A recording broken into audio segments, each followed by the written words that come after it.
Hello once again and welcome to the Loadout, presented by the Daily Doc. That's capital T, capital D, capital D. Please, I beg you, remember every single bit of that information. I am, as I always am, your loyal host, Jared Wynn, bringing you one more night of esports news, discussion, debate, and yes, even diatribes. I hope you're excited because I certainly am.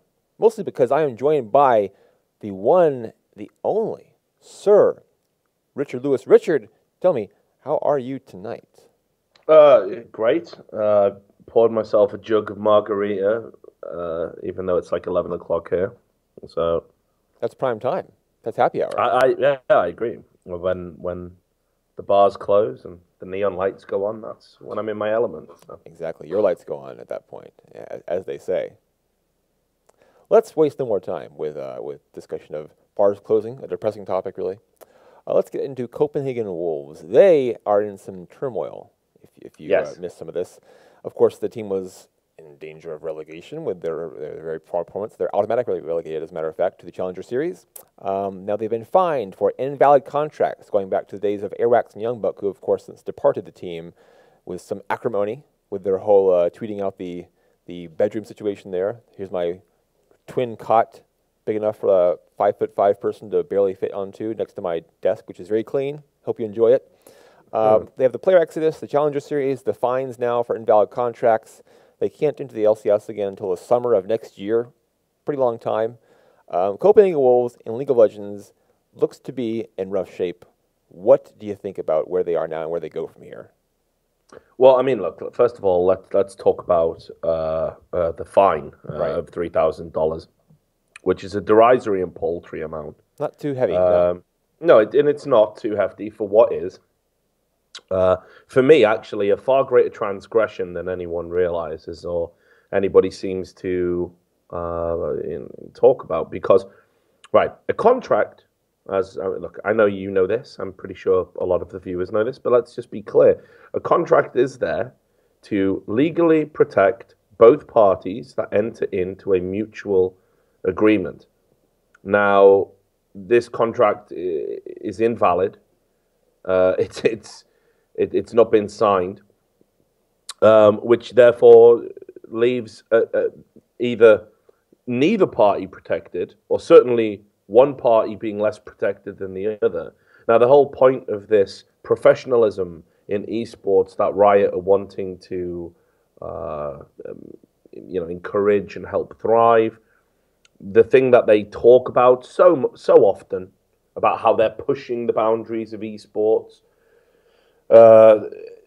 These are the kind of things that actually erode that and take away from achieving that goal. And this is what's happened here. This could have been far, far worse. And there might be stuff behind the scenes, actually, that we don't know about. But certainly this could have gone, there's a dozen ways I can think of where it could have been really, really bad for the players, more so than the organization. Now, for an organization to be derelict in its duties and to not ensure that their players are properly protected by a contract is really deplorable. And if we exist in a time where Riot are going to ban somebody from team ownership for 1 year, predicated on next to no evidence whatsoever, and as the Daily Dot recently discovered, thanks to the investigative work of the hugely underrated journalist Sam Lingle, and of course my protege Jacob Wolf, actually a lot of it was false anyway. A lot of it was lies. Now, if Riot are going to take a hard stance on poaching like that and say somebody that didn't even break any rules is going to be banned for a year, when are they going to take a hard stance on organizations actually being derelict of their duty, not necessarily malicious like MYM, but being derelict of their duty of care to their players? $3,000 is an insult. Frankly, it's an insult to every player in Riot's league. So that's point number one. Point number two is, Copenhagen Wolves are struggling. I don't want to say they're in free fall. I think that's a tad melodramatic. And I only really like to be melodramatic when I'm talking about Riot, not about other people. So Copenhagen Wolves, for me, they need to, reset They need to find, this whole thing's been a debacle. We know about the pallet beds. We know about the money not being paid on time. We know about broken promises. We know about no curtains. We know about all of these things. Clearly, there is something breaking down between the owner, the management, the accounting department, and ultimately the players. So I think they need to take that backward step. They need to look at what they can do to ensure this doesn't happen again and that they don't get themselves into another pickle moving forward. Because I have no doubt they'll be back in LCS at some point in the future. And for me, I think they need to appoint somebody competent. Now, they do have somebody called Carl Cray there. He's commonly known as Dentist. If I was Jacob, the owner, what I'd be looking to do is to give him complete autonomy and, dare I even say, a budget.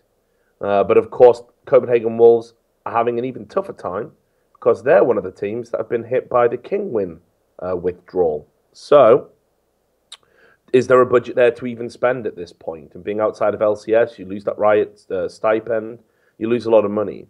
But for me, they need to simplify their operation. It's clearly far too convoluted. It's leading to too many mistakes and too many mistakes that are really coming back to bite them.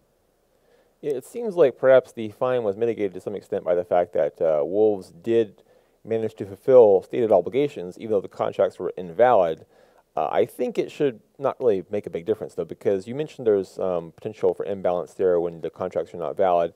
To be clear, that imbalance is in favor of the organization. The players are the ones who are truly put in peril, and shockingly, that would be the case in esports. The players would be put in peril by a poor contract situation. So it really is a case of players being left completely unprotected by the organization and by the league and by everyone around them, by the entire support structure around them, and Riot just kind of saying, okay, here's the smallest possible slap on the wrist. I mean, Doublelift got a bigger fine, I believe, for talking to a player when he wasn't supposed to than Copenhagen Wolves are getting for not actually having contracts. Yes. Validated and there's a clear reason for this. Riot are more interested in running a treehouse than a professional sporting league. And when I say that, I mean this is an elite club for team owners and organizations that have towed the party line for Riot and helped grow their game and shared in the profits that it has made. They're the people that are being rewarded. All right. And in this instance, I wouldn't say Copenhagen Wolves have done anything wrong ultimately in Riot's eyes. They're not gonna punish them too much. Copenhagen Wolves, at the end of the day, have been pretty good servants. They've kept their house pretty much in order up until recently. And now it's become embarrassing. I imagine most of the people, most of the players, most of the managers will be marginalized. For example, Dentist, who is still a phenomenal coach and a phenomenal mind, and was actually being called on an LCS broadcast to give his insight and was hugely received. That's not going to happen ever again. He's been pushed out into the naughty club. And this is what I mean. Riot are not interested in achieving the goals that they've always claimed they're interested in. They're interested in having a smooth running league with no problems. Doesn't matter if the players aren't protected. Doesn't matter if the money's not turning up. Doesn't matter if they're living in squalid conditions, as long as it doesn't go public. And we see this time and time again, and it is reflected in the disciplinary action. So why does someone like Doublelift get penalized, in that way? Why does someone like Doublelift get that particular fine? He gets that particular fine because another team that is in that treehouse complains. And Riot comes in as an arbiter and says, we've all got to get along. We've all got to get along. We all just want to make money. Somebody actually puts a player in a position where, let's imagine player contracts were actually good. Let's imagine that. Let's do that exercise. And let's imagine that there were protections in there for a player, which there aren't. They wouldn't be able to receive them legally. The organization could deny them because they haven't signed. The contract isn't signed. It's not legally binding. So this is a much bigger issue than has been made out. We were going to revisit the very article that you mentioned about one Chris Badawi of Renegades that, as you said, our fine journalistic coworker Sam Lingle managed to unearth with the help of your one and only protege, Jacob Wolf. An interesting piece, a very long piece, very much worth reading for anyone who's followed this saga as it has gone along. The impression I got from it was that Chris knew that he was skirting the edge at times, and being a man of the law, he was comfortable doing so and comfortable going around Riot's policies, not breaking any rules. There were some times where he perhaps went too far, and he admitted that. But in general, this was a case of someone who ruffled some feathers, I should say, and had some people try to basically bully him to get out of the scene. And those who didn't bully him necessarily directly were jumping on the train, on the bully train, if you will. Looking at someone perhaps from Gravity Gaming in particular, trying to get in on the cool kids club, as it were. So your impressions, offer them to our viewers at least, of broadly speaking, of this overview of the Chris Badawi saga that we've gotten here. So, I mean, the first thing that we need to say is that what this investigation did prove was that Badawi had indeed skirted around those edges. Now, Chris is a lawyer. I will not mind repeating this publicly. Me and Chris have had numerous conversations, of course. When I first heard him talk about esports and what he wanted to achieve, I said, "There's no way you're a lawyer. You're too stupid." I said that to him. We didn't hit it off necessarily at the start.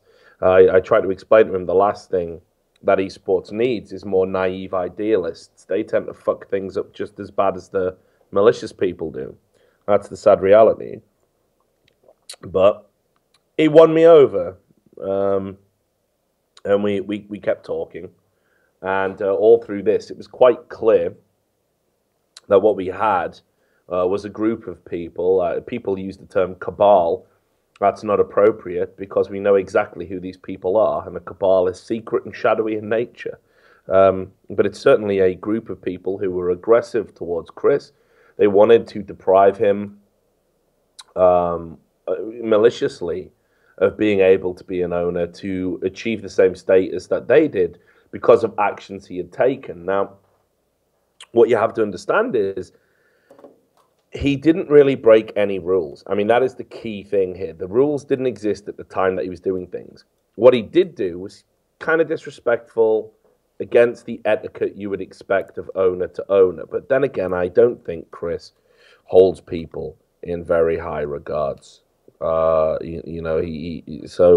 it's he sees the power structure as skewed, something me and him agree on. He thinks players get screwed over, something me and him agree on. And I don't necessarily think what he's talking about is the answer, but I also think it's preferable to the situation we have right now. So the investigation shows quite clearly that the only people, once again, how many times am I going to say this in my career, that come out with any credit are Cloud9. Not only did Cloud9 handle their business correctly and told the absolute truth and nothing but, something not disputed by Chris Badawi, they actually were willing to sort of keep it secret until it came to an absolute impasse where having to make it public was an unfortunate necessity. Chris holds no enmity towards Jack, vice versa. They've been professional about it, despite the misunderstandings, despite Chris's naivety and perhaps arguably inappropriate behavior. Everyone else, on the other hand, has looked ridiculously foolish. I mean, can we look back and just enjoy the irony of Team Impulse? I always call them Impact. Team Impulse saying that they fully stand by Riot's ruling, and then only a month or so later, an absolute shit show unfolds in their organization, where one player gets thrown completely under the bus to hide the fact that something, in my opinion, far more nefarious was actually going on. Hold on, Richard, are you suggesting for a moment here that perhaps there was a coach or manager in the organization who had some idea of why his own PayPal account was being used for thousands of dollars in transfer money? Are you suggesting that might be the case? I mean, look, far be it from me to make these wild leaps, but if I let somebody use my PayPal, a PayPal that was actually directly linked to my Skype, it was a clear identifier, something I used for my own transactions, as proven by, once again, the Daily Dots investigation, I would probably ask questions about large amounts of money that were coming in. Equally, it seems incredibly convenient that another player duoed with Xiao Weizhao at the time of the boosting, and yet apparently didn't know about the boosting, which is more believable than the manager not knowing. But quite clearly, the way this was quickly hushed up and dealt with, this was about Riot not wanting to have to take a firm hand during a crucial stage of the season. I'm sure they had numerous private conversations. I'm sure they told everybody over at Impulse this is how it has to play out. And Xiao Zhao has been, used as a sacrificial lamb to appease everybody and make everyone think that everything's legitimate and above board. How ironic that not even ironic, how ridiculous that, like I say, about 6 weeks before all of this, they're out there licking Riot's boots quite publicly and saying, oh, we had nothing to do with Badawi. We've never met or spoke with Badawi. He never tried to poach any of our players, but Riot have totally done the right thing by banning him for a year. How pathetic. And how pathetic, it's also got to be said, that a publication would print that. GameSpot hasn't set a very high bar in terms of esports journalism. Neither did On Gamers ultimately. They sort of peaked with the the LCS contract that said you couldn't stream Hearthstone, etc. But the reality is, Travis basically was a willing participant in a hit piece against an owner of a team to appease other people that give him content. And indeed, if anyone doesn't see that there is something fundamentally wrong with a journalist going on holiday with a team to Hawaii to film content together, sharing hot tubs together, sharing cocktails on the beach together, and then just a few weeks after that, maybe a few months after that, he's writing a hit piece on their behalf for somebody else. If this does not raise alarm bells about journalistic ethics, I don't know what's going to. Anyway. And it was pointed out, Richard, by the way, that TSM, I believe, did not speak to Travis previously, and then suddenly, after they had an interview here, they have open lines of communication for him. Dyrus is willing to give him an interview. And dare I say, a man of principle would say, well, hang on, Reggie. Here's the thing. You blacklisted me, and you blacklisted the publication I worked for at the time. Why do you want to work together now all of a sudden? He took the interview willingly, didn't question it, didn't ask a single question of any merit during the interview, published unsubstantiated claims. I mean, I've been accused of lots of things. I have no issue with publishing something. If somebody comes to me and says this happened, I think it's in the public interest, I'll publish it. But I make it absolutely clear that there is no substantiating evidence for this.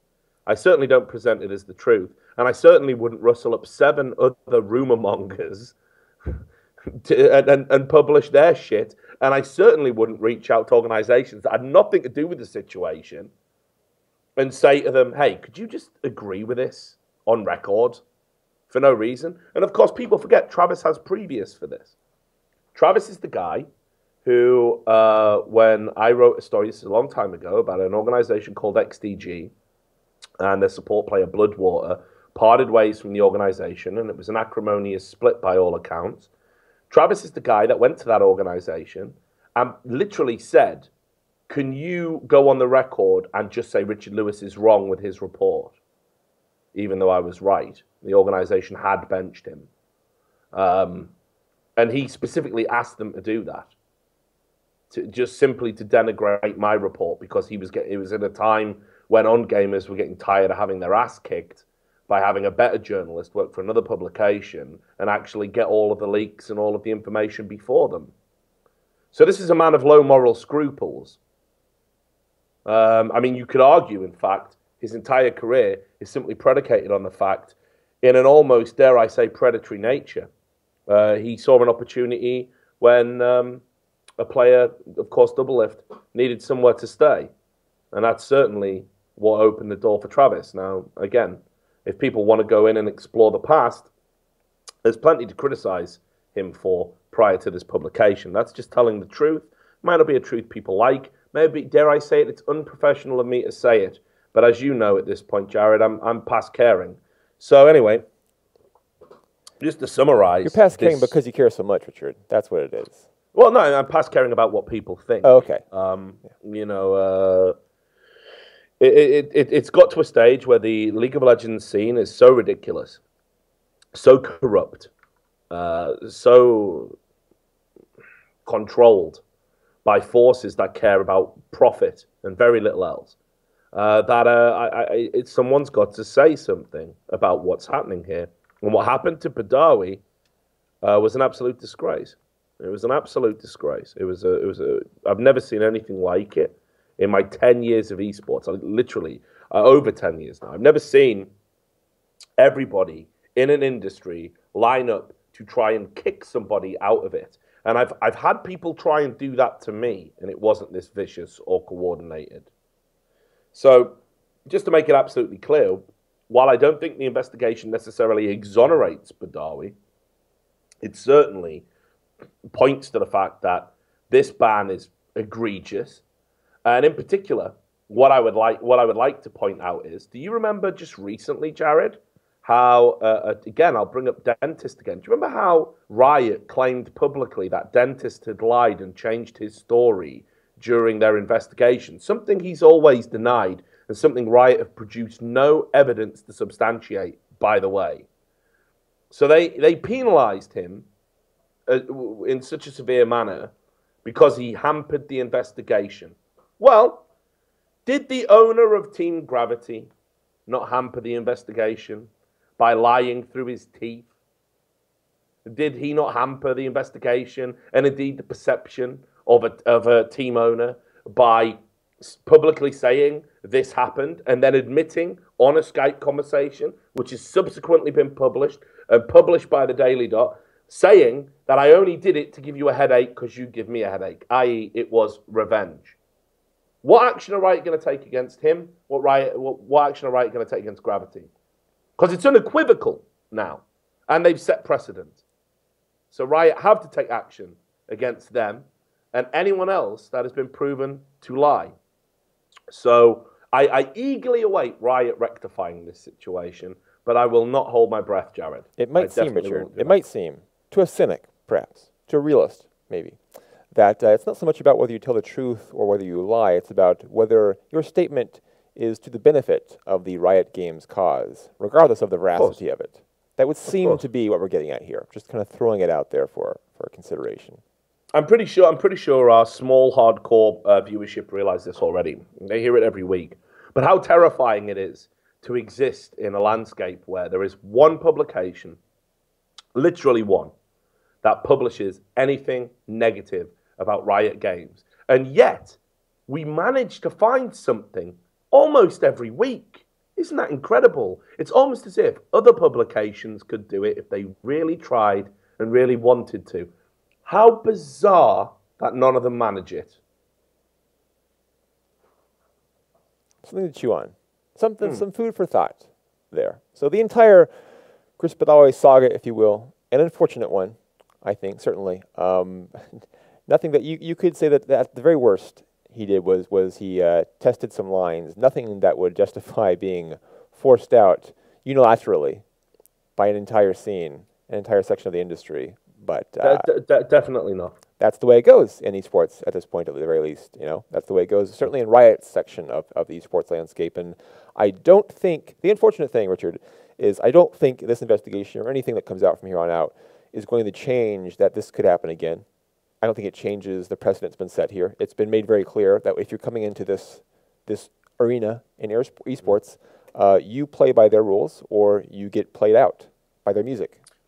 I actually think people are getting tired of it right now. I spoke to owners in the aftermath of the Badawi situation, and I won't name any of them for obvious reasons, but there were several, and they all said the same thing. What happened to Badawi terrifies me, because they realized it could be them. It could just as easily be them.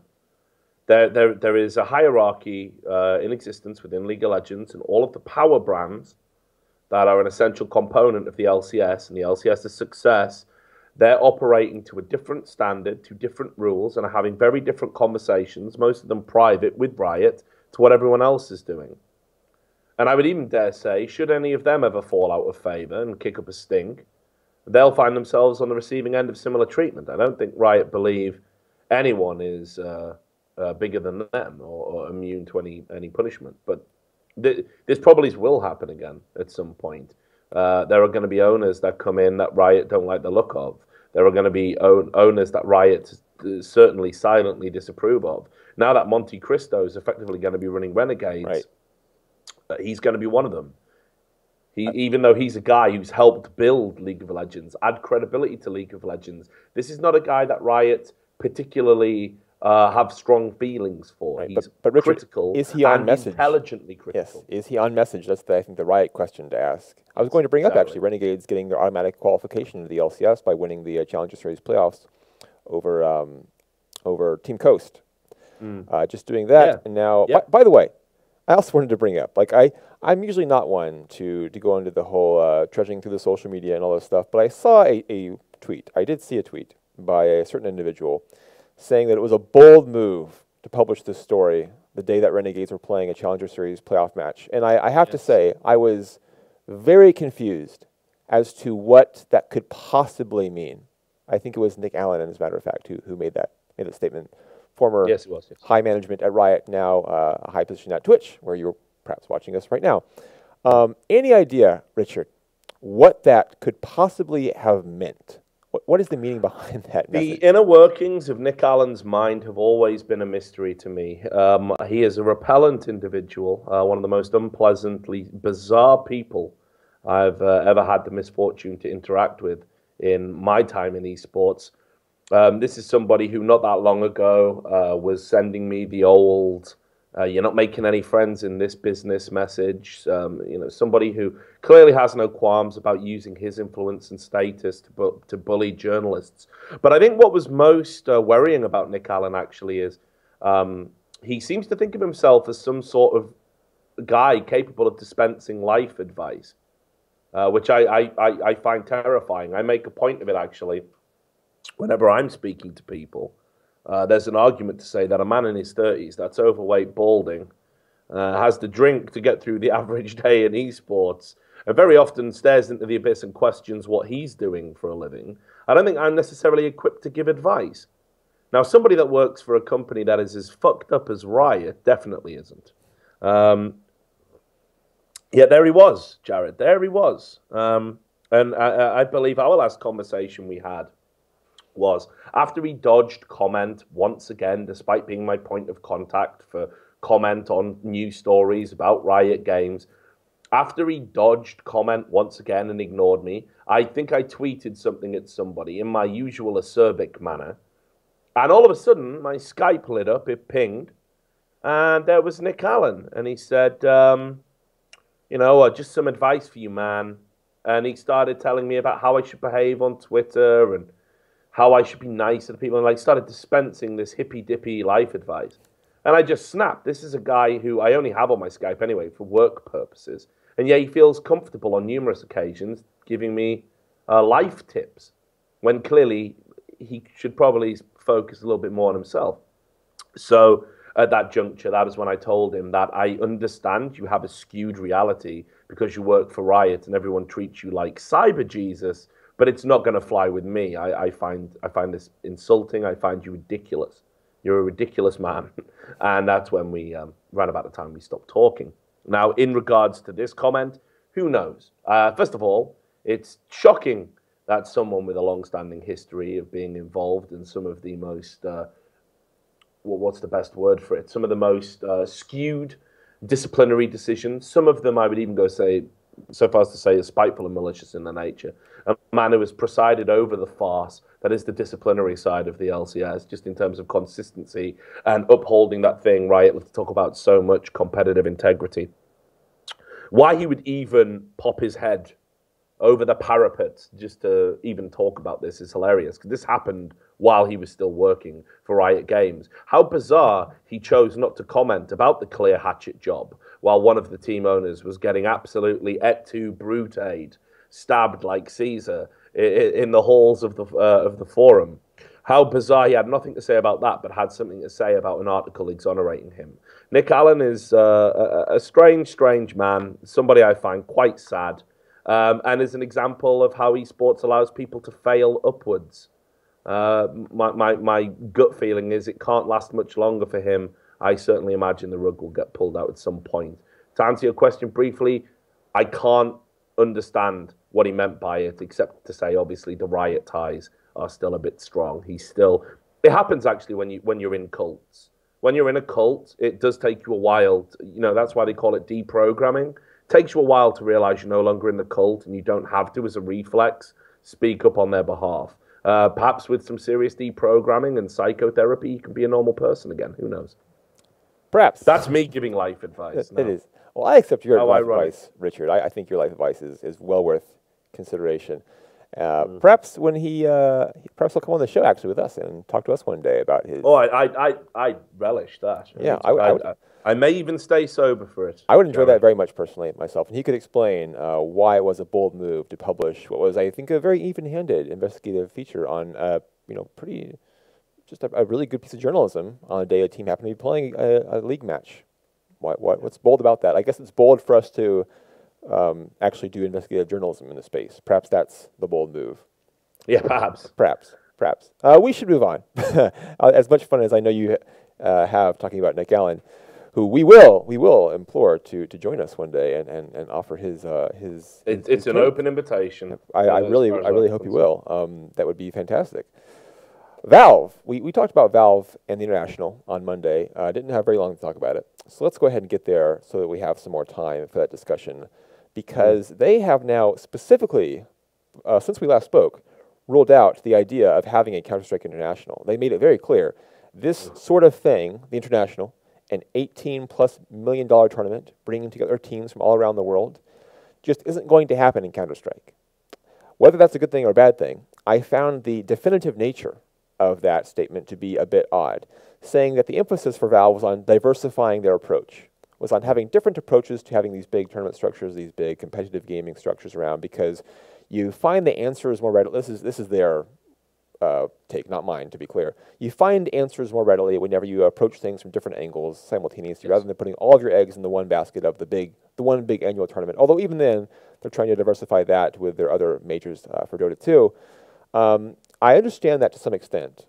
On the other hand, I saw a tweet from actually Sir Scoots. I've been doing a lot of Twitter reading, as you can tell, where he compared prize money in, I believe, 2009 it was, to prize money in 2015. And we now think of Counter-Strike as being so much further advanced. Of course, in 2009, we were in the barren days of relying on some very rich people privately to fund basically Counter-Strike as a professional game. And it was hardly professional compared to what we have now. The prize pool was actually bigger, if adjusted for inflation, in 2009 than it is in 2015.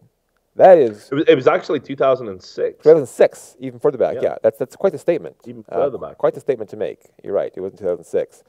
So when you take that into consideration, it's harder for me then to jump onto the Valve boat of, we don't want to do the International because we want a different approach. I mean, look, Counter-Strike's making some money for Valve, by the way. They're making decent money from sticker sales and skins and all these things. Yeah, I mean, look, let's drag this out into the open. I feel, dare I say it, even sorry for Eric Johnson here, because the one question that everyone asks him year upon year, ever since the International was a thing, is will we see it for CSGO? Now, exactly 1 year ago, after the 2014 International, Eric Johnson, the same guy that's being quoted here for Valve, said, actually, I think it's likely that we'll see an international style tournament. It would need to be, it was something, along the lines of it would need to be something specific to CSGO, but we've got two teams here and they're competitive and they like to use, if they see something successful for one game, they like to sort of do a bit of one-upmanship, blah, blah, blah. And that's my understanding as well from sources when I spoke to people who work with Valve and whatnot. Now, here we are a year later, and he's saying that he doesn't believe that a CSGO International has to be coming because they're comfortable with different projects taking different approaches to solve similar problems. Now, I don't think this means necessarily what people have interpreted it to mean, and that is that we're not going to see a huge centerpiece event for CSGO that's crowdfunded. I don't read that quote on that IGN interview in that way. I think what he look. Here's the reality: nobody, when Valve first did the international, nobody, not even Valve, thought it was going to be as big as what it was. And then nobody thought, well, we can beat it next year at a canter, but they did. And then the year after, again, and they did. And now this year, boom, again, record number, biggest prize fund ever in esports. But what's interesting is nobody's talking about how actually Dota are trying to be more like CSGO. They've looked at our major system and they've implemented that into their game. Now, this is the problem with something when it's successful. You can't just go, this is now too big, we want to scale it down. The international will always have to be the international. But actually, you can see, reading between the lines, if Valve could have done it the CSGO way the first time around with Dota, they probably would have done. That's what I take it to mean when he says, we learn. Again, that was later in the quote, he talks about how they learn. About how they do things and how to approach different problems. So I think we will see some sort of crowdfunding event for CSGO that will become a centerpiece, a season finale, something that is a bit more distinctive to a major. Either that, or I think they'll expand the tour, if you like. There will be extra majors annually, probably as ones Valve will run themselves. There'll be something, because at the moment, this is all, it looks too bleak. CSGO fans are saying, wait, so we don't get an international, our concurrent player numbers are like half of what Dota is, and we look at all the money we spend, and of course then you've got people like Scott who come out and they say, hey, look, the prize money isn't even all that much bigger.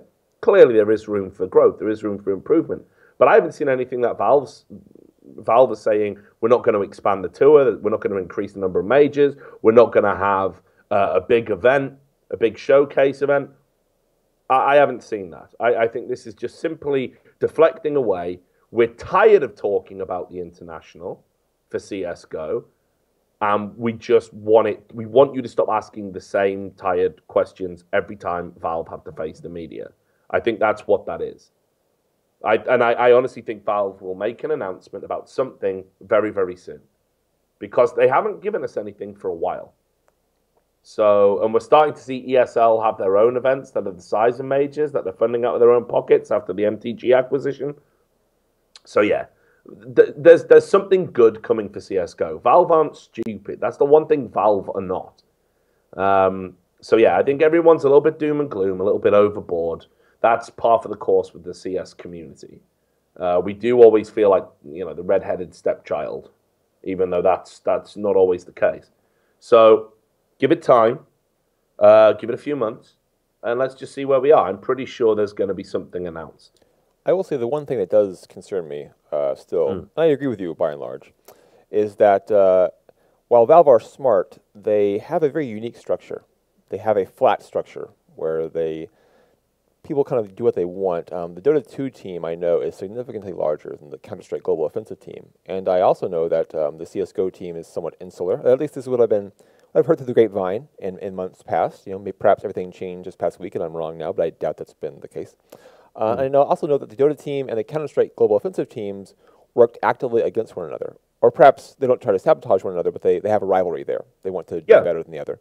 That environment and the fact that the Dota 2 team is much larger and that the CSGO team is perhaps somewhat insular does give me pause, does give me concern about the ability for them to act properly on the growth of the game, because we're seeing the game grow at a quite a significant rate. Their viewership numbers, concurrent viewership, going from each of the past few majors has gone up, has spiked dramatically, and it seems sustainably.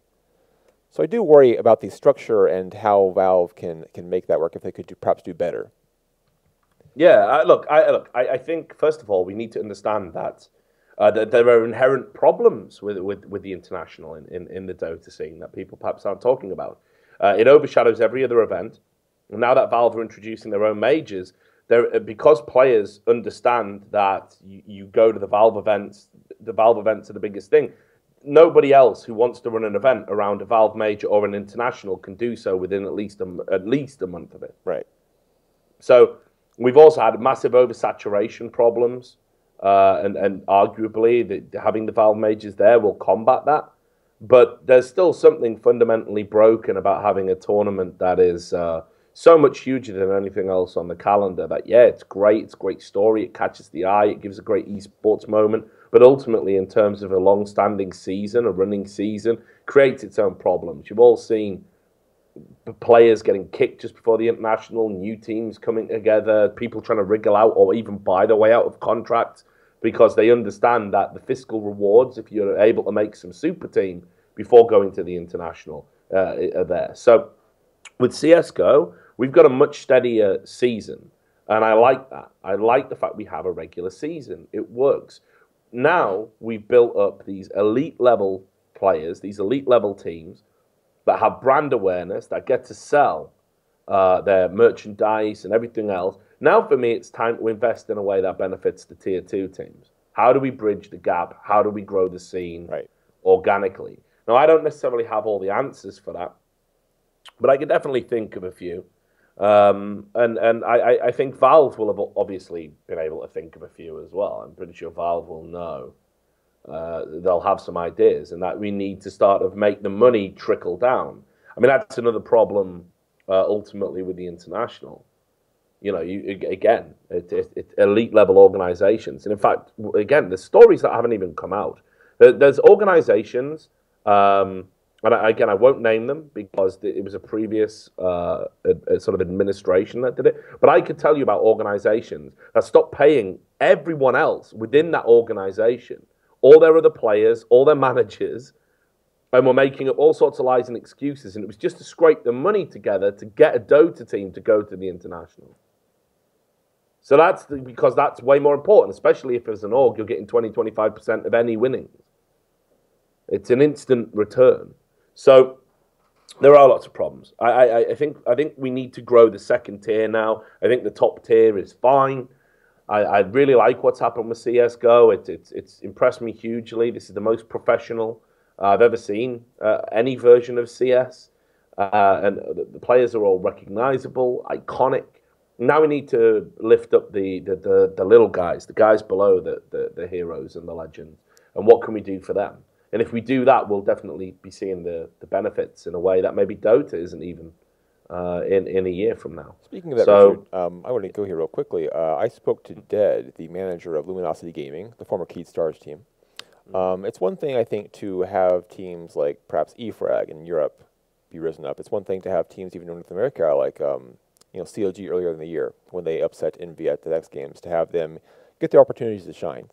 But the next logical step for Counter-Strike Global Offensive, beyond just having the next tier of teams in Europe and North America emerge, is having teams from other parts of the world, other regions, who were once a big part of the Counter-Strike scene, South America and Asia in particular, be a part of it again. In Brazil, we're seeing an effort to make that happen. We have, of course, Luminosity Gaming, now based in North America. Now we have the former Dexterity team, the number 2 team in Brazil, also coming to North America on the Golden Chance money that Fallen helped put together. And we have, it seems, a third Brazilian team moving to Portugal to play in Europe. ZQK, former Keyd Stars member himself, his new team going to Portugal. I spoke to Dead about that trend, sending teams, the best teams from, for example, Brazil, to other regions, and how I wondered if that was healthy for the scene, if that was the best for the scene, when you took the cream of the crop, and as soon as they reach the top, you send them off somewhere else. Does that help the remaining talent still in Brazil grow and create a truly deep scene? He was of the opinion that this was the best way to do it, that you had enough talent in Brazil to send off these best teams, these best players to other parts of the world and still grow good talent in Brazil and still keep the train moving. What is your thought on that strategy, which is the way they're going about it right now? I mean, personally, this is it's the only way you can go about it, I think. I mean, so even if it wasn't the right way, it's certainly the best way. And that is that to qualify that. Generally, how it works is, like, as you say, you take the best players from the region, they work their way up, they get to go to a region where they're actually going to be competitive, that has an infrastructure, America typically, and they get to take advantage of the fact that the infrastructure's there, the money's there, but the overall talent isn't. And yeah, they are taking advantage of that. But look at what it does to the Brazilian scene, to go with that example. Creates an aspirational element. So they're able to sort of say, well, look, if we become the best team in Brazil, maybe we get sent to America like the other guys. That encourages everyone to stick together, work hard, play hard, especially in the absence of the best team. Once they've gone, they're like, okay, now there's a vacuum to fill. So they can do that. For the team that gets to America, they get to have all the wonderful racial and xenophobic abuse thrown at them, as we saw time and time again in League of Legends, actually. There were a number of players that actually came out when it was LMQ went over to America. And even though, for me, they were the living embodiment of what the American dream is supposed to be about, people coming to America from diverse cultures to make money and to lead a good life and to pursue happiness and all of that other stuff that you're constitutionally protected to pursue. There was actually a lot of people who were like, I don't like it. It's ruining our region. How dare these people come over here and take our jobs, you know, to paraphrase South Park. So I generally find the only people that are against this sort of thing are not very intelligent. They don't really think things through. Because here's what happens when you introduce a team from Brazil that's better than everyone else in NA. All of a sudden, you have increased the talent pool, artificially, yes, and now all of those teams have to play against them. Well, how do you get better? How do you get better at anything competitively in life? Practice, yes, and practicing against opposition that is better than you. So there is a run-on benefit for all of those teams that got whooped by keyed stars. And whether they know it or not, it's how you utilize that opportunity. If they don't utilize that opportunity and they just cry about it, Brazilian shouldn't even be here, man, then yeah, you're going to suck for a long, long time. If you realize that, well, okay, we've been beaten by a Brazilian team that are better than us, despite having less resources and money and opportunity, maybe we should learn from this and improve. And if you do that, all of a sudden the American region's going to get better.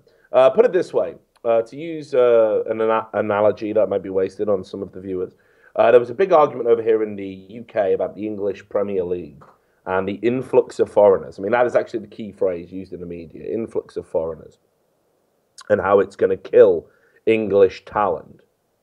Well, that's simply not true. If you were to speak to any footballer that was a youth player in the 90s when the Premier League began, and we had Bergkamp coming from Inter Milan and Zola coming from Parma, I believe it was, in Italy. We were getting all these amazing foreign players, and it continued right up until the point where even rejects from the Italian league, like Thierry Henry, were being reinvented. Patrick Vieira, a reject from AC Milan, one of the best centre midfielders to ever ply his trade in the Premier League. These foreigners don't deny and starve opportunities to English players. Long term, short term, yes, because they're irreplaceable. They're better. But the young players that get to train with them day in, day out, go on to be the superstars of the future.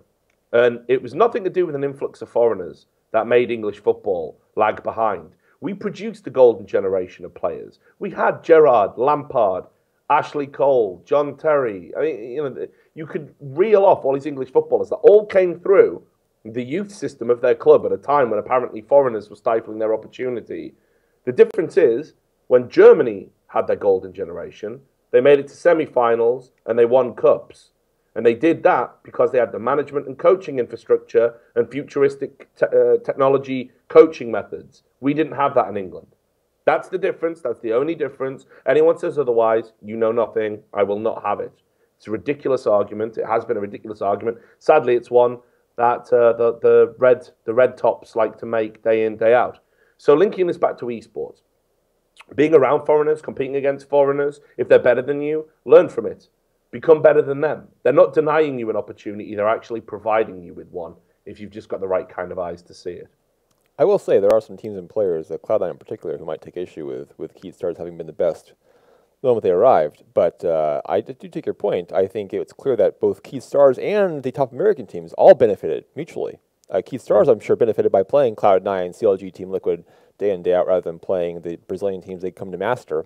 And just the same, CLG, Cloud9, Liquid, anyone else, Nihilum, the former Nihilum, were benefited by having the new style of play to go against and new players to go against they were not previously as familiar with. So I think a good thing all around. And I will also say that, going back to the original question with Brazil and how do you improve the scene, as you mentioned, there's no real alternative there. The infrastructure does not exist in Brazil or in South America in general.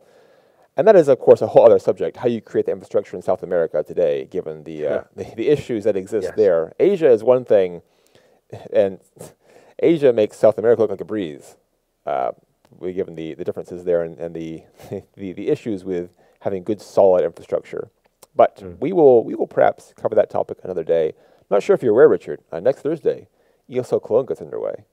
It's a big day. Yes, yes. I'm looking forward to it for a variety of reasons.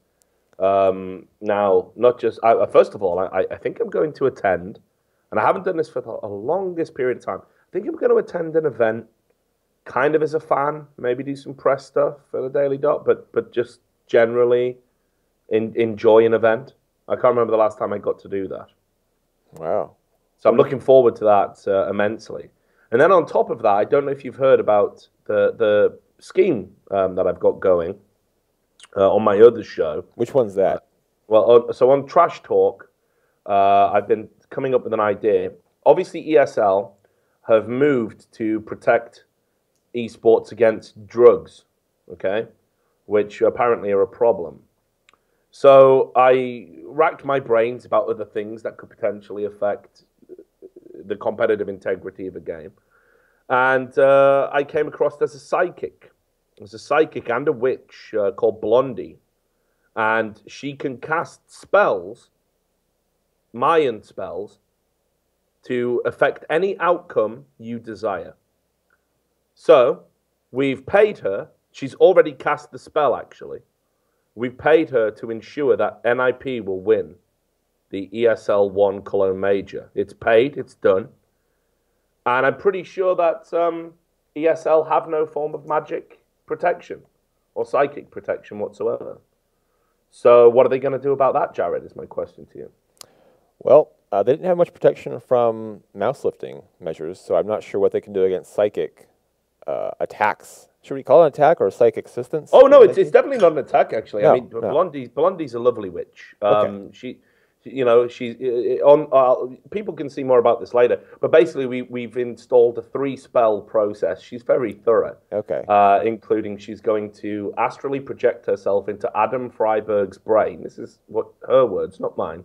Okay. And improve his performance by imbuing him with confidence. So that would be a big difference if Freiberg had confidence going into the major. Apparently he's not even going to be aware of it. He's just going to have this super feeling, right, and not understand. So my point is here that when NIP win because they've been psychically enhanced by Blondie the Witch, what are ESL going to do? Are they going to take the title away from them? I'm going to call the Ghostbusters because Freiberg will have top fragged the event, and we'll know something's up when that happens, I think. That's when we'll know. Richard's influence has truly been felt in the esports scene. When Freiberg top frags Cologne and NIP win the major. Mate, trust me, this has cost me a lot of money. Okay. Yeah. But we're going to make the money back, because obviously we're going to bet on it. It'll pay off. This is a no-lose situation, Richard. This is why you're here. This is why I listen to your life advice. Psychic match fixing, Jared. This is why you're here. I've always been ahead of the curve. And I'm glad that we have established this new technique for influencing events, because at the Daily Dot, we want to influence all events in favor of teams we like most. And we like NIP the most, clearly. That's it for today with Richard Lewis. We'll be back on Monday to more thoroughly prepare us for ESL Cologne. I'm excited for that. I hope you are too. Follow the channel, of course. As part of the show, as part of the interview here. The VOD on YouTube, daily.esports. But don't go anywhere. Coming up next, we have some gentlemen from Vainglory, the mobile MOBA, joining us to talk about the World Championship and having a esport in the mobile and tablet scene. Fascinating. Stick around through some video bumpers, and we'll get back with you in just a few moments on that.